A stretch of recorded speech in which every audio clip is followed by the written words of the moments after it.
لیکن نہ تو میری سوتیلی اماں نے میری سنی تھی اور نہ ہی میرے باپ نے۔ 8 دن بعد مجھے ایک سرخ جوڑا پکڑا دیا۔ اماں کہنے لگیں تیار ہو جاؤ، کچھ دیر بعد تمہارا نکاح ہے۔ رو رو کر میری آنکھیں سوج گئی تھیں۔ مجبوراً میں نے جوڑا پہنا۔ میری ماں نے ہی میرا میک اپ کر دیا۔ مجھے ان چیزوں میں کوئی دلچسپی نہیں تھی۔ نکاح خواں کے ساتھ میرے والد میرے کمرے میں آئے۔ میں نے روتے ہوئے ایجاب و قبول کیا تھا۔ پھر میری ماں نے ہی چادر میرے اوپر اوڑھا دی، اس کا بڑا سا گھونگھٹ بھی نکال دیا اور مجھے باہر لے گئی۔ میں نہیں جانتی کہ میرا ہاتھ میری ماں نے کس کے ہاتھ میں پکڑایا تھا، بس میرا ہاتھ کسی کے ہاتھ میں تھا اور میں ٹوٹے پتے کی طرح بس وہیں چلی جا رہی تھی جہاں مجھے لے کر جایا جا رہا تھا۔ میرا چہرہ گھونگھٹ میں تھا۔ مجھے ایک گاڑی میں بٹھا دیا گیا۔ اس وقت گاڑی میں صرف میری سسکیاں گونج رہی تھیں۔ پھر گھر پہنچ کر ایک ملازمہ نے مجھے کمرے میں لا کر بٹھایا، میری چادر بھی اتار دی۔ مجھے دیکھ کر کچھ حیران ہوئی، کہنے لگی تم ہو دلہن، اتنی چھوٹی سی دلہن۔ پھر اپنے کانوں کو ہاتھ لگانے لگی، کہنے لگی بڑا ظلم کر دیا تمہارے ساتھ تمہارے گھر والوں نے، تم تو بڑی معصوم اور چھوٹی سی ہو، احتشام صاحب کو کیسے سنبھالو گی؟ وہ ابھی مجھ سے بات کر ہی رہی تھی کہ جب کسی مردانہ آواز نے اسے پکارا۔ یہ سنتے ہی اس ملازمہ کی رنگت اڑی تھی، فوراً سے میرے کمرے سے باہر چلی گئی۔ میں تو پہلے ہی اپنی قسمت کو رو رہی تھی کیونکہ مجھے شادی ہی نہیں کرنی تھی۔ کچھ ہی دیر بعد میرے کمرے کا دروازہ کھلا اور جو شخص اندر داخل ہوا اسے دیکھ کر تو میری جان ہی نکل گئی۔ وہ مجھے نیم پاگل سا لگ رہا تھا، کمرے میں آتے ہی ہنسے ہی جا رہا تھا۔ میں اسے بڑی حیرت سے دیکھ رہی تھی۔ وہ بار بار ہنستا اور کہتا میری دلہن بڑی پیاری ہے، بالکل باربی ڈال جیسی ہے۔ عمر میں وہ 25 سالہ نوجوان تھا، لیکن اس کی حرکتیں بالکل بچکانہ سی تھیں۔ میرے پاس آ کر بیٹھا تو میں اچھل کر پیچھے ہٹ گئی۔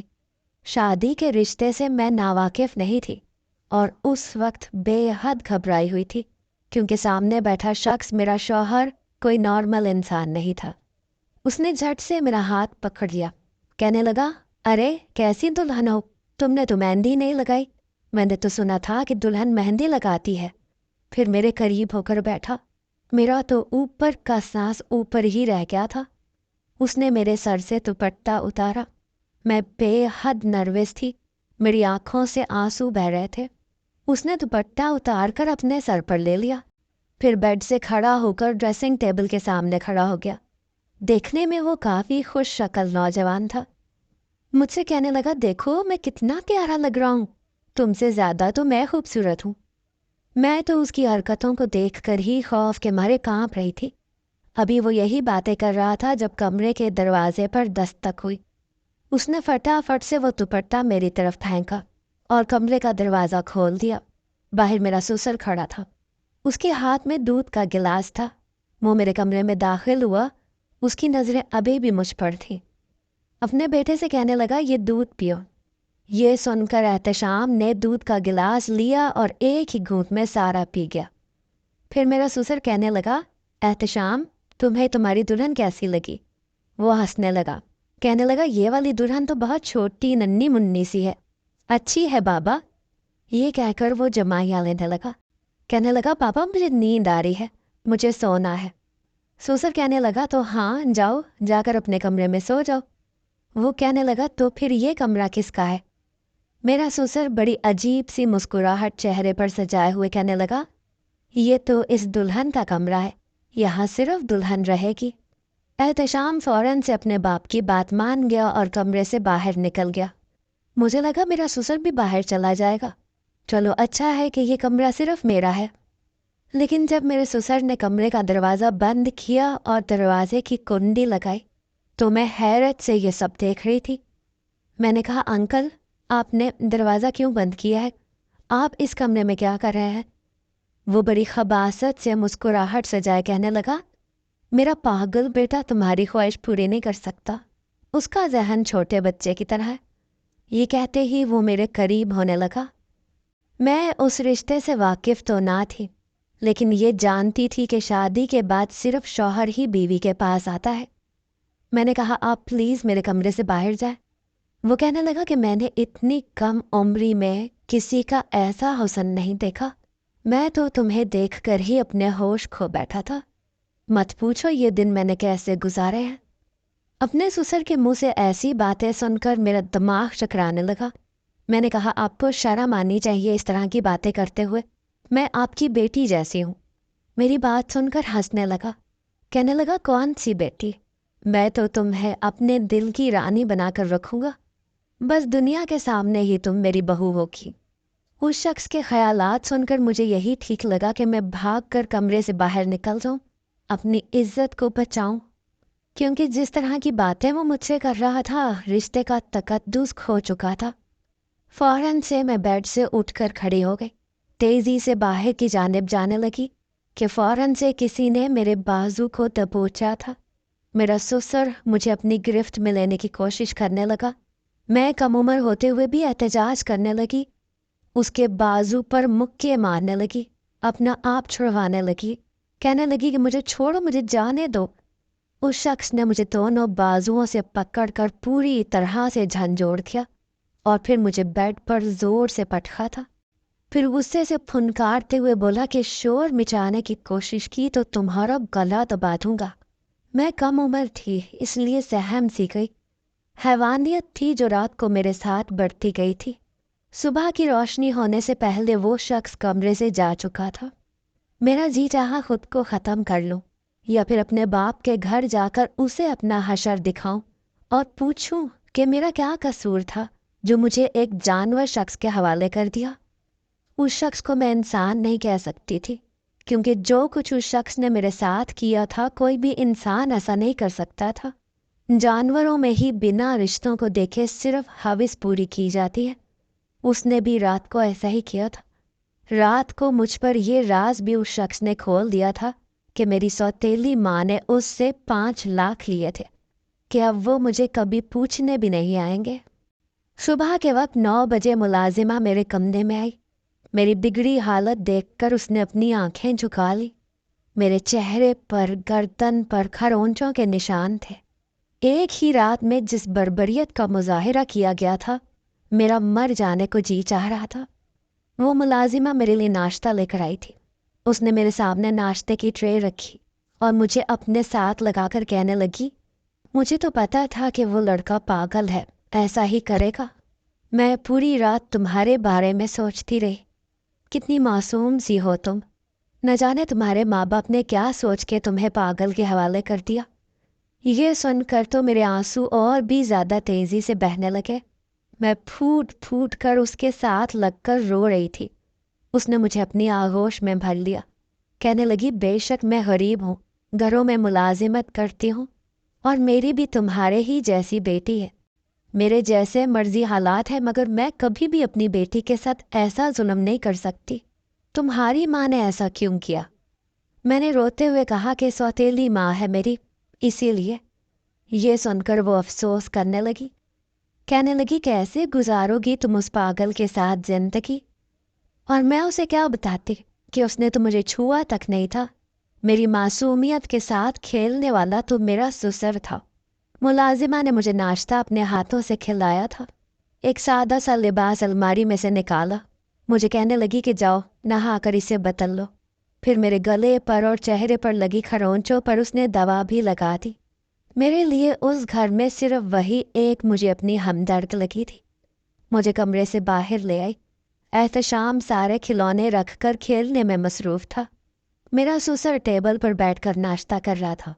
میری نظر جب اس پر پڑی تو میرا جی چاہا کہ گرم گرم چائے کا کپ اس کے منہ پر پھینک دوں۔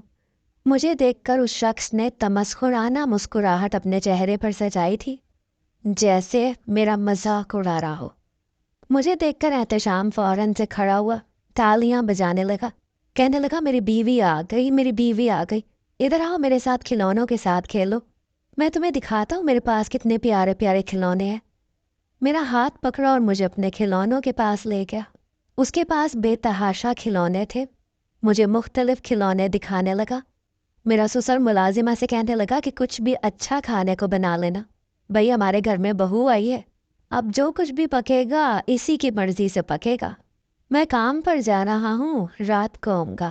یہ کہہ کر وہ کمینگی سے ہنستے ہوئے باہر چلا گیا۔ اس کے منہ سے بہو سن کر میری اذیت جیسے پھر سے ہری ہوئی تھی۔ اسے تو بہو کا مطلب تک نہیں پتا تھا۔ اس شخص کو اللہ تعالیٰ نے کیسا پاکیزہ رشتہ بنایا تھا کہ سسر دوسرا باپ ہوتا ہے، مگر اس نے تو اس رشتے کی دھجیاں ادھیڑ کے رکھ دی تھیں۔ اس کے جاتے ہی ملازمہ نے احتشام سے کہا، تمہاری دلہن تمہارے ساتھ نہیں کھیلے گی، تم بہت گندے بچے ہو، تم نے اپنی چھوٹی سی معصوم دلہن کو رات کو کیوں مارا؟ ملازمہ کی بات پر وہ نافہمی سے ملازمہ کو دیکھنے لگا، پھر بولا، تم جھوٹی ہو، مکار عورت ہو، میں نے تو دلہن کو کچھ بھی نہیں کہا۔ ملازمہ کہنے لگی، دیکھو اس کا چہرہ، گردن، اس کے بازو، کس نے کیا ہے یہ؟ اس نے میرے گلے اور میرے زخمی بازو کو دیکھا، میرے چہرے کو دیکھنے لگا، پھر مجھے بازو سے پکڑ کر اپنے کمرے میں لے گیا۔ کہنے لگا، دلہن، مجھے اچھی طرح سے یاد ہے، میں تو اپنے کمرے میں آ گیا تھا، تمہیں کس نے مارا ہے؟ مجھے بتاؤ، میں اس کو چھوڑوں گا نہیں۔ اس وقت احتشام واقعی غصے میں لگ رہا تھا، جیسے کوئی چھوٹا بچہ غصے میں ہو۔ میں نہیں جانتی کہ کیوں اور کیسے، لیکن میں اس کے سامنے رونے لگی۔ یہ دیکھ کر وہ بالکل حیران پریشان ہو گیا، اپنے ہاتھوں سے میرے آنسو صاف کرنے لگا۔ اس نے مجھے اپنے ساتھ بٹھا لیا، کہنے لگا، رو نہیں، تم روتی ہو تو مجھے بھی رونا آتا ہے۔ میں اسے غور سے دیکھنے لگی۔ وہ پاگل ہو کر بھی اپنے اندر انسانیت رکھتا تھا، دل میں نرم گوشہ رکھتا تھا۔ میں نے کہا، رات کو ایک جنگلی کتا میرے کمرے میں آ گیا تھا، اس نے مجھ پر حملہ کر دیا، اسی لیے مجھے یہ زخم لگ گئے۔ پھر میں نے اسے کہا کہ ایسا کرو، رات کو تم میرے کمرے میں سویا کرو تاکہ کوئی بھی کتا مجھے زخمی نہ کر سکے۔ میں 14 سال کی تھی، لیکن ایک رات نے مجھے اپنی عمر سے بہت بڑا کر دیا تھا۔ جو صفاقی میں نے دیکھی تھی، میں نہیں چاہتی تھی کہ وہ میں دوبارہ دیکھوں۔ وہ میری بات کو مان گیا۔ رات کو میرے سسر نے جب اسے کہا کہ تم اس کمرے سے باہر جاؤ تو اس نے منع کر دیا، کہنے لگا، نہیں بابا، دلہن کے کمرے میں رہوں گا میں۔ رات کو دلہن کو کسی پاگل کتے نے زخمی کر دیا تھا، وہ تو میری چھوٹی سی دلہن ہے، کتے کا مقابلہ نہیں کر سکتی، میں اس کتے کو چھوڑوں گا نہیں۔ بڑے غصے سے وہ کہہ رہا تھا۔ یہ سن کر میرے سسر کی آنکھیں غصے سے سرخ ہوئی تھیں۔ اس نے مجھے قہر بھری نظروں سے دیکھا تھا۔ میں سہم کر بالکل احتشام کے ساتھ لگ گئی۔ میرے سسر نے احتشام سے کہا کہ یہ دودھ پیو اور اپنے کمرے میں سو جاؤ۔ میرے سسر کا لہجہ سخت تھا۔ میں نے احتشام سے کہا کہ نہیں، تم کہیں مت جاؤ، میرے پاس رہو۔ وہ کہنے لگا، بابا، میں اس کو چھوڑ کے کہیں نہیں جاؤں گا، وہ کتا پھر اس کو زخمی کرے گا۔ اپنے لیے کتے کا لفظ سن کر شاید میرے سسر سے برداشت نہیں ہو رہا تھا۔ وہ کہنے لگے، ٹھیک ہے، تم یہاں سونا چاہتے ہو، سو جاؤ، لیکن یہ دودھ کا گلاس تو پیو۔ میرے سسر نے کہا کہ ایسا کرو، تم صوفے پر جا کر سو جاؤ، کھڑکی صوفے کے پاس ہی ہے، کتا آئے گا تو کھڑکی سے ہی آئے گا، اور جیسے ہی اندر آئے تم اسے مار ڈالنا۔ وہ صوفے پر جا کر لیٹ گیا۔ میرے سسر نے کمرے کی لائٹ بند کی اور کمرے سے باہر چلا گیا۔ میں نے بھی شکر کیا تھا، میں بھی بیڈ پر جا کر لیٹ گئی۔ کچھ ہی دیر میں سو بھی گئی، لیکن نہ جانے رات کا کون سا پہر تھا جب مجھے لگا کہ کسی نے مجھے بڑی سختی سے اپنے حصار میں جکڑا ہے۔ جب تک میرے منہ سے چیخ نکلنے لگتی تو کسی نے میرے منہ پر ہاتھ رکھ دیا۔ میرے کان میں جو سرگوشی ہوئی اسے سن کر میرا دل سینے میں ہی تھم کے رہ گیا تھا۔ میرا سسر کہنے لگا، تم میرے ساتھ چالاکی کرو گی، وہ بھی میرے ساتھ، تم بھول جاؤ کہ تم مجھ سے بچ سکتے ہو۔ اس شخص نے میرے منہ سے ہاتھ نہیں ہٹایا، میری سسکیوں کو اپنے ہاتھ کی ہتھیلی سے دبائے رکھا۔ اب تو یہ سلسلہ چل نکلا تھا، روزانہ میں اس کی صفاقی کا نشانہ بن رہی تھی۔ ایسا بے غیرت شخص میں نے اپنی زندگی میں نہیں دیکھا تھا۔ مجھے دن میں بیٹی کہتا تھا اور رات کو میرے ساتھ بدکاری کرتا تھا۔ مجھے حیرت ہوتی تھی کہ میرے چیخنے چلانے کی آواز سن کر بھی احتشام گہری نیند میں سویا رہتا تھا۔ کچھ دنوں سے میری طبیعت بھی خراب رہنے لگی تھی۔ ویسے بھی اس شخص کی صفاقیوں کو برداشت کر کر کے میں بہت کمزور ہو چکی تھی۔ میری رنگت پیلی پڑ چکی تھی اور اب چند دن سے مجھے کچھ بھی ہضم نہیں ہو رہا تھا۔ ایک دن میں چکرا کر گر گئی۔ مجھے احتشام اور ملازمہ ہاسپٹل لے گئے۔